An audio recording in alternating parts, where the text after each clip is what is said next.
সুইজারল্যান্ডে এখনও শেষ হয়নি আমেরিকা ও ইরানের শান্তি বৈঠক। রবিবারের পর সোমবারও আলোচনা চলবে। বৈঠক চলাকালীন আমেরিকার প্রেসিডেন্ট ডোনাল্ড ট্রাম্পের হুমকি শুনে ঘর ছেড়ে বেরিয়ে গিয়েছিলেন ইরানের প্রতিনিধি দল। তারা ফেরে সোমবার আলোচনায় বসবে কিনা তা নিয়ে ধোঁয়াশা তৈরি হয়েছে। তবে সংবাদ সংস্থা রয়টার্স জানিয়েছে, আলোচনা ভেস্তে যায়নি। ইরানের প্রতিনিধিরা বেরিয়ে গেলেও কাতার ও পাকিস্তানের মধ্যস্থতাদের মাধ্যমে যোগাযোগ রেখেছিলেন। সোমবার দ্বিতীয় দফায় আলোচনা শুরু হবে। ইরানের সংবাদ সংস্থা তাসনিম সূত্র উল্লেখ করে জানিয়েছে, ট্রাম্পের মন্তব্যের প্রতিবাদে সাময়িকভাবে বৈঠক ছেড়ে বেরিয়ে গিয়েছিলেন ইরানের বিদেশমন্ত্রী আব্বাস আরাঘাচি।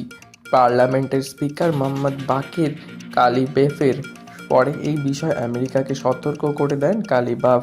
হুঁশিয়ারি সুরে জানান, ইরানের সশস্ত্র বাহিনী প্রস্তুত রয়েছে, আমেরিকাকে তাই নিজের বক্তব্য সম্বন্ধে সচেতন হতে হবে।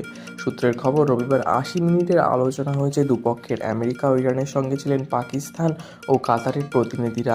আলোচনার কেন্দ্রে ছিল হরমুজ প্রণালী।